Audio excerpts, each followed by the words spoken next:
Alléluia. Gloire à Dieu. Alléluia. Le Seigneur est bon. Le Seigneur est bon. Bon dia, bonjour. Chers amis, bien-aimés frères et sœurs, buongiorno, buenos dias, muy bueno, c'est-à-dire le travail est une bénédiction. Amen. Nous sommes dans le psaume 10, la deuxième partie. Hier, nous nous sommes arrêtés au verset 7. Et aujourd'hui, nous allons continuer jusqu'au verset 17. Ici Patricia du Saint-Chubellard, pasteur à Genève. Visitez-nous aussi dans www.sion,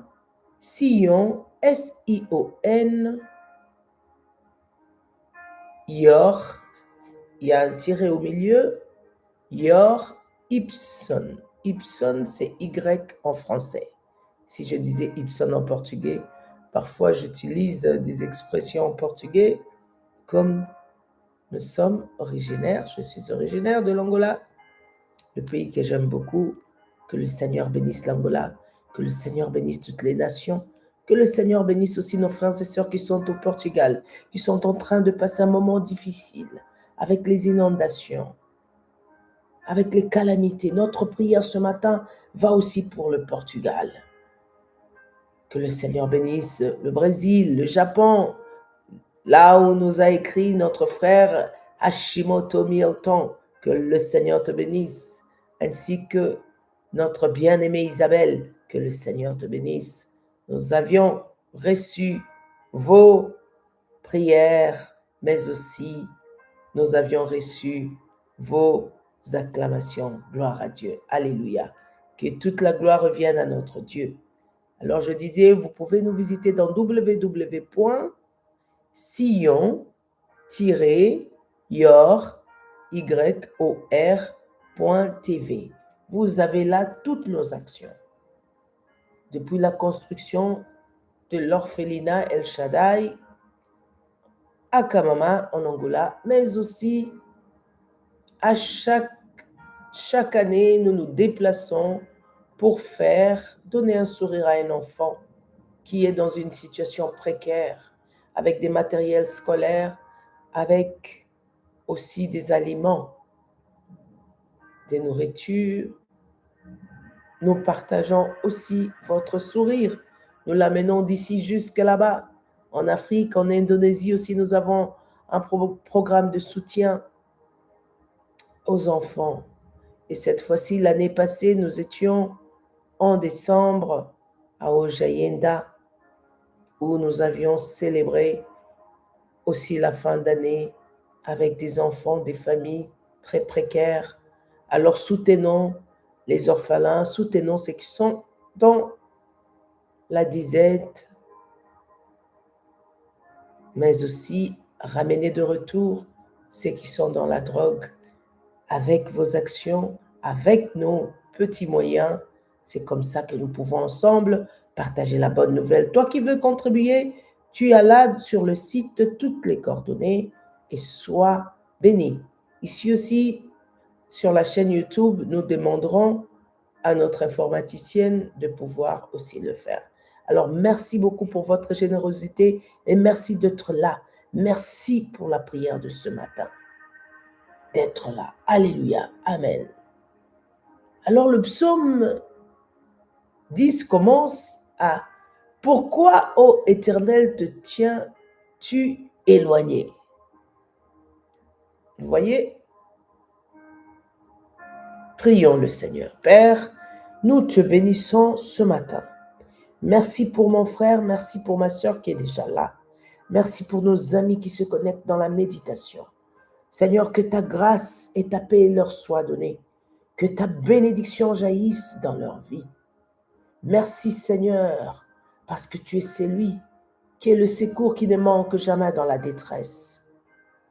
À toi nous avions crié. Même quand il y a des turbulences, tu es là pour nous secourir. Tu es là. Alors notre prière va pour celui qui se connecte et qui va connecté ce matin. Père, merci de le soutenir dans ce moment. Merci de lui donner la force là où il n'y avait pas la force, là où il y avait la turbulence entre le couple. Toi, tu viens pour mettre la paix. Seigneur, et c'est lui qui a besoin aussi de cette bénédiction. Ô Père du mariage, tu le soutiens. Merci Seigneur pour la providence. Que la gloire et la louange te soient rendues. C'est lui qui a besoin de la guérison. Merci parce que tu l'en lui donnes. Nous croyons en toi. Seigneur, nous savons que tu l'as fait jusqu'aujourd'hui. Et Père, nous te prions aussi pour la guérison des guérisons, les miracles de miracles, la vie éternelle, au travers de ton Fils Jésus. Père, touche le cœur par le Saint-Esprit, afin que beaucoup viennent à toi et aient la vie éternelle. Au nom de Jésus. Amen. Amen. Donc, bien-aimés frères et sœurs, nous allons maintenant dans les Saintes Écritures. Le psaume 10 que nous avions commencé hier commence avec une question. Et nous nous sommes proposés, nous vous avions dit hier que nous allons aller dans notre, ici, bibliothèque pour voir un livre qui s'intitule « Dieu, où es-tu » de Philippe Yancey. Dieu, où es-tu? Alors, c'était dans la méditation d'aujourd'hui. C'est cette question qui va nous conduire, parce que le psaume 10 commence par « Pourquoi, ô Éternel, te tiens-tu éloigné ?» Alors, vous qui êtes là pour la première fois, n'oubliez pas d'activer la cloche de notification et faire « Abonner à toutes » afin de ne pas rater d'autres émissions, mais aussi la bénédiction et la prière. Et partageons le lien avec nos amis bien-aimés. Et n'oublions pas de laisser nos cool. C'est le seul moyen que nous avons, que YouTube nous donne, afin que l'émission soit partagée à beaucoup. Donc, ça ne nous coûte rien et nous pouvons le faire ensemble. Merci. Alors, nous allons dans ce psaume que nous avions commencé hier et nous allons ensemble méditer, puisqu'il y a eu quelqu'un aussi comme nous hier. Nous avions donné un petit témoignage que nous allons encore le faire aujourd'hui. Et quelqu'un a pensé, lorsqu'il était dans la détresse, ou pour d'autres, écrire « Dieu, où es-tu » de Philippe Yancey. Alors nous allons ensemble. Pourquoi, ô Éternel, te tiens-tu éloigné? Pourquoi te cachais-tu au temps de la détresse? Le méchant, dans son orgueil, suit les malheureux. Ils sont victimes de trames qu'il a conçues. Car le méchant se glorifie de sa convoitise, et le ravisseur outrage méprise l'Éternel. Le méchant dit avec arrogance, il ne punit pas, il n'y a point de Dieu. Voilà toutes ses pensées, ses voies réussissent en tout temps. Tes jugements sont trop élevés pour l'atteindre. Il souffle contre tous ses adversaires. Il dit encore, ici passe la correction, il dit en son cœur, je ne chancelle pas, je suis pour toujours à l'abri du malheur. Sa bouche est pleine de malédictions, de tromperies et de fraude. Il y a sous sa langue de la malice et de l'iniquité. Il se tient en embuscade près des villages. Il assassine l'innocent dans des lieux écartés. Ses yeux épient le malheureux. Il est aux aguets dans sa retraite comme le lion dans sa tanière. Il est aux aguets pour surprendre le malheureux, et il le surprend et l'attire dans son filet. Il se courbe, il se baisse, et les misérables tombent dans ses griffes. Il dit en son cœur, Dieu oublie. Il cache sa face, il ne regarde jamais. Lève-toi, Éternel, ô Dieu, lève ta main, n'oublie pas les malheureux. Pourquoi le méchant méprise-t-il Dieu? Pourquoi dit-il en son cœur, tu ne punis pas? Tu regardes cependant car tu vois la peine et la souffrance pour prendre en main leur cause. C'est à toi que s'abandonne le malheureux. C'est toi qui viens en aide à l'orphelin. Brise le bras du méchant, punis ses iniquités et qu'il disparaisse à tes yeux. L'Éternel est roi à toujours et à perpétuité.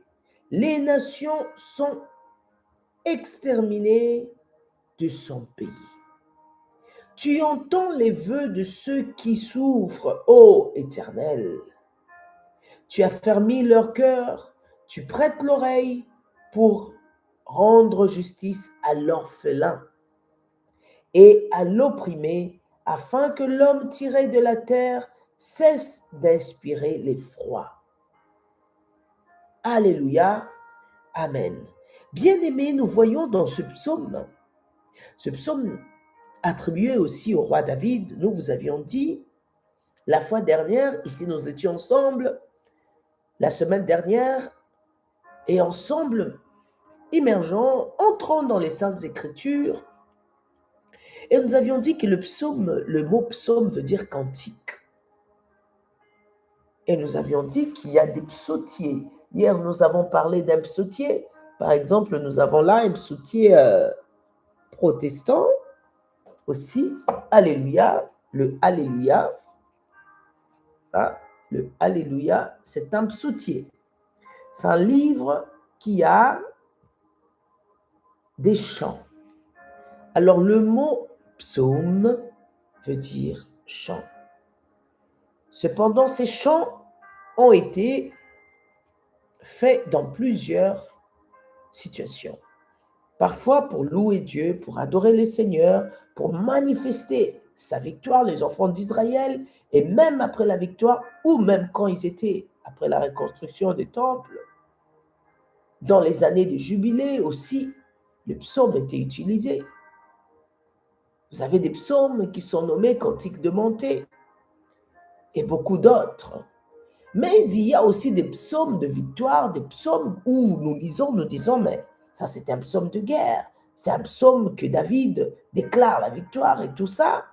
Bon, ici sur YouTube, on doit dire gai tout simplement. Il y a aussi des psaumes de supplication, de prières de louange, de prières de supplication, de prières de demande de justice. Regardez par exemple celui-là, le roi David demande la justice contre le méchant, contre ceux qui pratiquent les mal, le fraude, l'orgueil, ceux qui méprisent le malheureux, ceux qui font mal aux autres. Cependant, Jésus est venu pour nous dire, prions pour ceux qui nous maltraitent et bénissons ceux qui nous maudissent. Dans l'ancienne alliance, le combat était physique. Dans la nouvelle, le combat est devenu spirituel.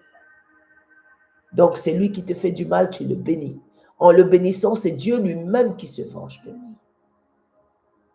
C'est lui qui s'élève contre toi, il médite le mal. Tu fais, tu travailles, mais il est toujours là pour te saboter. Ah, lui-même tombe sous ton pouvoir et toute arme forgée contre toi ne prospère pas au nom de Jésus-Christ. Et le Seigneur le touche, qu'il attende et qu'il voie que le Seigneur, Dieu Tout-Puissant, est ta forteresse, est ta victoire. Lui-même confessera que Dieu de David est Dieu. Alléluia. Il dit en son cœur, où es-tu Dieu? Comme dans ce livre, où est Dieu? Beaucoup de ceux qui se considèrent plus grands dans le monde oublient qu'un jour ils vont s'endormir. La mort viendra et va prendre tous. Et le chrétien, et le non-chrétien, et le croyant, et le non-croyant, qui est-ce qui peut échapper? Alors, nous avions aussi dit que tous les psaumes ne sont pas attribués au roi David. Nous avons au moins 74. Et celui-là, par exemple, nous avons au moins 74 ou 75 ou 74 de la Bible Louis II qui sont attribués au roi David. Et les autres, nous avons Salomon, Moïse, Asaph, le fils de Corée. Et nous avons donc d'autres psaumes. Ici, nous avons David Bellard qui dit, dans l'ancien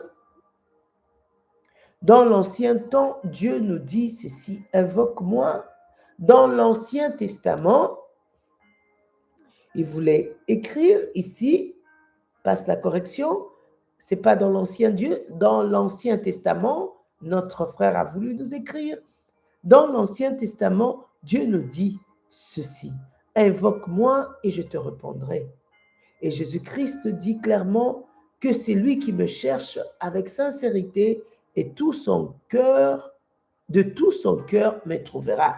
Oh, alléluia, amen. Merci beaucoup à mon bien-aimé époux qui est toujours avec nous pour aussi méditer ensemble et prier pour les familles, pour les nations. Merci beaucoup d'être là, que le Seigneur te bénisse, que le Seigneur te garde.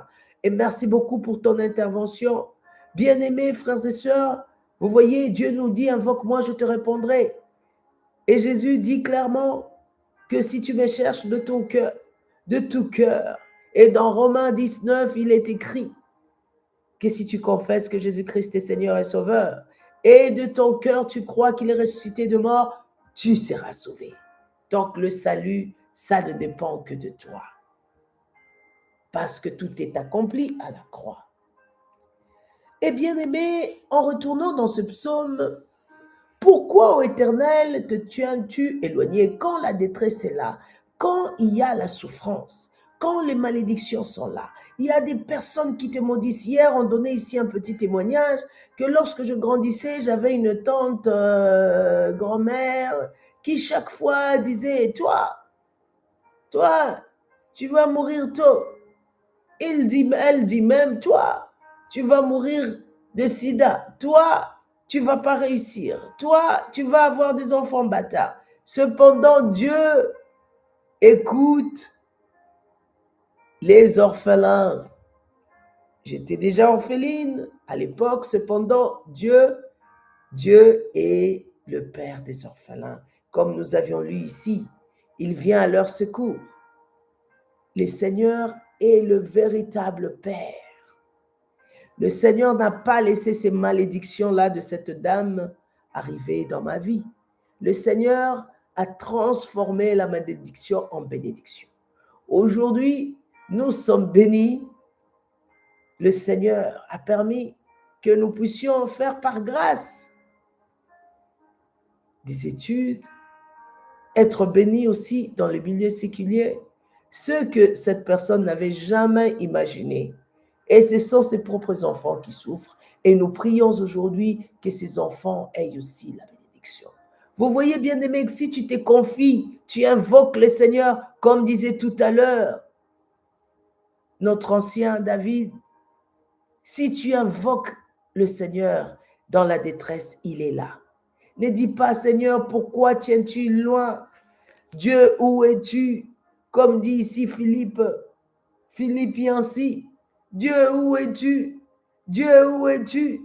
Ici, il écrit, lorsque quelqu'un est dans la détresse, il voit le corps souffre. Il voit les gens qui pratiquent l'injustice contre lui, les gens qui viennent pour le faire du mal, parfois dans la même famille. Mais sache-le que ton Dieu est là. Personne ne peut mettre un point dans ta vie. Tout ce qu'il dit, ce sont des virgules. Parce qu'il n'y a aucune malédiction qui peut résister à la bénédiction de Dieu. C'est lui que Dieu bénit. même si les gens cherchent à les maudire. Vous voyez, quand David écrit ce psaume 10, ici, selon les chercheurs, selon les étudiants de la Bible, les théologiens, ils disent qu'il était en train de fuir d'Abimelech. Dans la Bible, nous trouvons Ahimelech, qui était un prêtre. C'est lui qui avait donné du pain sacré et l'épée de Goliath à David, prêtre. Mais il y a aussi Abimelech, qui était un roi philistin. L'un, le nom veut dire le roi s'est levé, Dieu Père, et l'autre, le roi s'élève. Et il y a Abimelech, Abimelech. Et notre jour, nous allons voir les Abimelech de la Bible. Mais ce n'est pas notre sujet d'aujourd'hui. Mais ici, David est en train de fuir de ses ennemis qui voulaient lui faire du mal. Et il est dans la détresse. Et au moment où ça coince, au moment où ça fait mal, parfois tu te demandes, mais où est Dieu? Où est Dieu quand l'épreuve est là? Vous voyez, Philippe Yancey aussi a écrit, quand l'épreuve est là, nous nous demandons où est Dieu? L'âme veut désister. Tu cherches, tu dis, ah, oh, je n'arrive pas. Mais n'abandonne pas, sois résilient. La Bible nous dit, l'espérance ne trompe jamais. L'amour du Père vient et il est inondé dans nos cœurs par le Saint-Esprit. Ici, on nous parle des hommes qui font de la fraude, dont la bouche a des choses mauvaises. Bien-aimés enfants de Dieu, ne t'aimez pas dans la fraude. Vous voyez, à chaque fois, la Bible nous corrige sur la fraude. Ça sera un autre thème d'un autre jour, parce que beaucoup ne réussissent pas. Pourquoi? Tu vois dans leur vie pas mal, on va se dire, mais les autres qui ont fraudé dans le monde, pourquoi? Ils volent, mais ils sont bénis. Ça, c'est un autre thème. Cependant, il y a la justice de Dieu. Et la justice de Dieu arrive toujours. Soyons intègres. C'est Dieu lui-même qui nous rémunère. Amen. Et nous allons voir David ici, il est en souffrance. Plus tard, nous allons voir Dieu qui va le soutenir. Dieu qui va lui donner la victoire. Donc toi aussi, sois dans l'espérance. Toi aussi, persévère. Car la prière persévérante sauve. Amen. Et nous avons notre bien-aimé Thierry Lagrange qui nous écrit. Aussi diacre Philippe, shalom pasteur, frères et sœurs, Dieu est avec celui ou celle qui le cherche avec un cœur sincère. N'oublions pas que Jésus-Christ est le chemin, la vérité et la vie. Alléluia, amen. Dieu est fidèle. Amen, alléluia. Dieu est fidèle. Quand bien même nous, les hommes, nous pouvons demeurer infidèles, mais Dieu est fidèle. Merci beaucoup et fais grâce à chacun et chacune qui confie en lui. Amen. Merci beaucoup, notre bien-aimé diacre qui nous donne aussi ses interventions. Bien-aimés, vous qui êtes là et qui vous voulez aussi intervenir, vous pouvez entrer, vous nous dites, bon, eux sont à Genève, vous aussi, vous pouvez nous dire d'où est-ce que vous êtes aujourd'hui. Dès le commencement, nous avons prié pour le Portugal, qui est vraiment en train de passer des moments difficiles, pour aussi nos bien-aimés là-bas. Le Seigneur le soutient et aussi nous envoyons non seulement les prières, mais aussi des dons, des choses pour celui qui veut le faire. Nous pouvons aussi envoyer, pourquoi pas. Et n'oublions pas que Jésus-Christ est le Seigneur et le chemin, la vérité et la vie. Donc, toi qui es là, qui ne l'as pas encore accepté, toi qui es là, qui ne l'as pas encore invité dans ton cœur pour qu'il soit ton maître, ton Seigneur, tu dis, Seigneur, je reconnais que je suis fautif. Je reconnais mes péchés, je me repens. J'accepte de changer le chemin. J'accepte d'embrasser l'intégrité.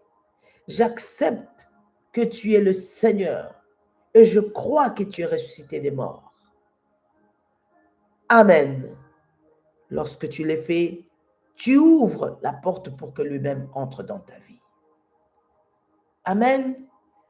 Alors nous allons finir avec ce psaume d'aujourd'hui. Rappelez-vous que le Messie, lorsqu'il est à la croix, il dit aussi « Eli, Eli, lama sabachthani » qui veut dire « Mon Dieu, pourquoi m'as-tu abandonné ?» Lorsque le corps souffre, parfois, la douleur est tellement forte qu'on pleure. Mais sache-le que ton Dieu est là, il ne t'abandonne jamais. Invoque-le, il te répondra. La prière persévérante sauve. Persévérante en qui? Dans le Seigneur, au nom de Christ Jésus, l'unique Seigneur et Sauveur. Amen. Alors n'oublions pas aussi de laisser nos likes pour bénir la chaîne et pour que les autres aussi puissent en bénéficier. Et toi qui y es là pour la première fois, active la cloche de notification pour faire abonner à toutes et partageons le lien. Alléluia. Amen. Donc, nous sommes arrivés à la fin. Nous allons basculer maintenant à l'émission en portugais pour nos frères et sœurs lusophones. Merci beaucoup pour la tendresse de ton audience. Que le Seigneur te bénisse. Père, nous te remercions pour tous ceux et celles qui vont se connecter aussi plus tard. Seigneur, tu les secours dans la détresse. Ils ne diront pas « Dieu, où es-tu » quand la détresse coince, mais ils verront ta main. Ils voient ta main. Je prophétise ce matin qu'ils voient ta main, qu'elle voit ta main toute puissante dans cette situation. Merci Seigneur. Au nom de Jésus. Amen. Au revoir. Nous vous aimons beaucoup. Nous sommes là entre 6h et 7h. Demain, par la grâce de Dieu. Et n'oubliez pas que Jésus vous aime encore plus. Au revoir.